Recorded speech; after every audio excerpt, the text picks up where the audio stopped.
Hello दोस्तों, स्वागत है आपका अपने YouTube चैनल प्ले स्टडी पे। तो प्यारे साथियों, आज की इस वीडियो में मैं आप सभी को बताऊंगा कि महादेवी वर्मा जी का जीवन परिचय आपको बोर्ड परीक्षा में कैसे लिखना होगा। जी हाँ मेरे प्यारे साथियों, हर साल बोर्ड परीक्षा में महादेवी वर्मा का जीवन परिचय पूछा ही पूछा जाता है। ठीक है, चाहे क्लास 12 के हो चाहे क्लास 10 को, दोनों के लिए बहुत ही ज़्यादा महत्वपूर्ण है। तो आपको बोर्ड परीक्षा में कैसे महादेवी वर्मा का जीवन परिचय ट्रिक से कैसे लिखना होगा, अगर प्यारे साथियों जैसे जैसे बताऊंगा उस तरीके से अगर आप लोग जीवन परिचय लिखोगे ना तो आपको 5 में 5 नंबर पूरा मिलेगा, एक भी नंबर नहीं कटने वाला। ठीक ना, क्योंकि देखिए बताने का सभी लोग कहते हैं 1 पेज को 2 पेज को लिख लो नंबर मिल जाएगा, ऐसा कुछ होता नहीं प्यार साथियों। ठीक ना, आपको लिखने का तरीका जो होता है ये अलग होगा और एग्जामिनर को लगेगा कि बेस्ट तरीके से लिखा है तो आपको पूरा नंबर दे सकता है। ठीक ना, तो देखिए मैं बोर्ड परीक्षा का काफ़ी पेपर लिया हूँ, अब आपको किस प्रकार बोर्ड एग्जाम में मिलता है और कैसे लिखना सब कुछ A to Z पूरा बताऊँगा।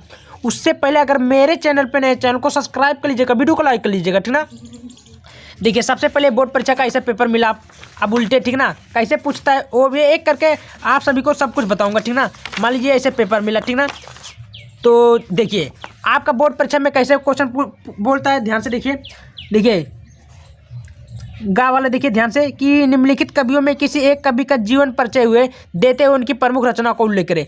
थोड़ा ध्यान से देखिए स्टूडेंट क्या बोला है, गावाला खावाला के निम्नलिखित कवियों में किसी एक कवि का जीवन परिचय देते हुए उनकी प्रमुख रचनाओं का उल्लेख करना, जो कि 5 नंबर आपको देखने को मिलेगा। ठीक ना, यहाँ पर देख सकते हैं 5 नंबर आपको देखने को मिलेगा। अब 5 नंबर में क्या बोला, महादेवी वर्मा का बोला कि नहीं बोला, महादेवी वर्मा का जीवन परिचय कैसे लिखना होगा। देखिए मैं तुलसीदास का भी बता दिया हूँ, किसी का मैं सभी का बता दिया हूँ, जाकर देख लीजिएगा। अब महादेवी वर्मा का जीवन परिचय आपको कैसे लिखना होगा बड़े आसान तरीके से। ठीक ना, तो आप लोग चैनल पे नए, चैनल को सब्सक्राइब कर लीजिएगा। तो सबसे पहले मान लीजिए बोर्ड परीक्षा का पेपर लिया। ठीक ना, अब आपको क्या करना होगा सेम चलिए बताता हूँ। देखिए बोर्ड परीक्षा में सबसे पहले आपको कुछ इस प्रकार हेडिंग डालना होगा, साहित्यिक परिचय, संक्षिप्त परिचय प्लस साहित्य में योगदान। इस प्रकार आप लोग जीवन परिचय महादेवी वर्मा का लिखोगे, पूरा नंबर मिलेगा, एक भी नंबर कटने वाला नहीं है। ठीक है, प्रश्नोत्तर संख्या कितना था, 5वां का 5 है तो 5 का लिखिए, उसके बाद नीचे अंडरलाइन कर दीजिएगा पटरी की सहायता से, कोई दिक्कत नहीं है। अब आपको करना क्या है, हेडिंग डालो महादेवी वर्मा। ठीक है, अब इसमें आपको क्या क्या लिखना होगा, देखिए इसमें सबसे पहले आपको जन्म लिखना होगा। जन्म आपको काले पेन से करना होगा, उसके बाद लिखना होगा फर्रुखाबाद उत्तर प्रदेश में। कहाँ होता है, फर्रुखाबाद उत्तर प्रदेश। ठीक ना, अब उनका जन्म कहाँ हुआ था, जन्म में मृत्यु, तो जन्म लिखना है 1907 ईस्वी में और मृत्यु कभी तो 1987 को, इस प्रकार लिखना होगा। और पिता का क्या नाम था, गोविंद शाह। क्या नाम था पिता का नाम, गोविंद शाह। ठीक है, और माता का क्या नाम था, श्रीमती हेमरानी देवी। ठीक ना, उसके बाद में आपको क्या लिखना होगा कि इनका साहित्य जो शिक्षा कहाँ हुई थी, संस्कृत विषय से प्रास्त्रात्मक प्रयागराज विश्वविद्यालय में। ठीक ना, और साहित्य आंदोलन में छायावाद, और भाषा क्या थी, संस्कृत निष्ठ खड़ी बोली। ठीक ना, और प्रमुख रचना क्या थी, निहार, नीरजा, संध्या गीत, रश्मि, दीपशिखा, पुरस्कार, पद्म भूषण। ठीक है, ज्ञानपीठ। देखिए ये 5 हेडिंग सीख लो, समझ लो, याद कर लो। आप लोग बोर्ड परीक्षा में जीवन परिचय 1 से 1.5 पेज को लिख के आओगे, गारंटी लेता हूँ उस बात।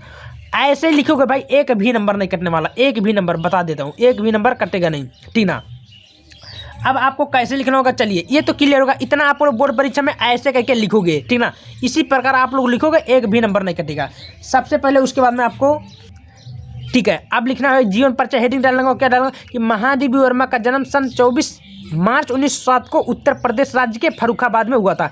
अब आपको हेडिंग डालना होगा जीवन परिचय। अब जीवन परिचय में आपको कुछ इस प्रकार लिखना होगा। ठीक ना स्टूडेंट, कि महादेवी वर्मा का जन्म 24 मार्च 1907 को उत्तर प्रदेश राज्य के फर्रुखाबाद में हुआ था। ठीक ना, इनके पिता का नाम गोविंद शाह था, पापा का क्या नाम था, गोविंद शाह आपने बताया भी, तथा माता जी का क्या नाम था, हेमरानी देवी था। देखिए कुछ अच्छा तरीके से लिखोगे, पूरा नंबर मिलेगा, एक भी नंबर नहीं करने वाला। ठीक ना, इनके पिताजी प्रधानाचार्य और माता एक विदुषी औरत थी, यानी कि इनके पिता जो थे किसी स्कूल के प्रधानाचार्य थे और माता इनकी एक विदुषी महिला थी। ठीक, औरत थी।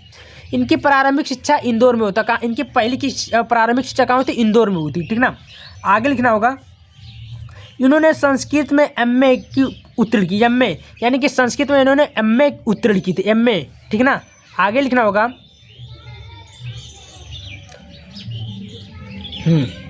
उत्तीर्ण की, और इनका जो विवाह था, इनका विवाह छोटी ही आयु में हो गया था, इनका विवाह छोटी ही आयु में हो गया था। और इनके जो पति थे एक डॉक्टर थे।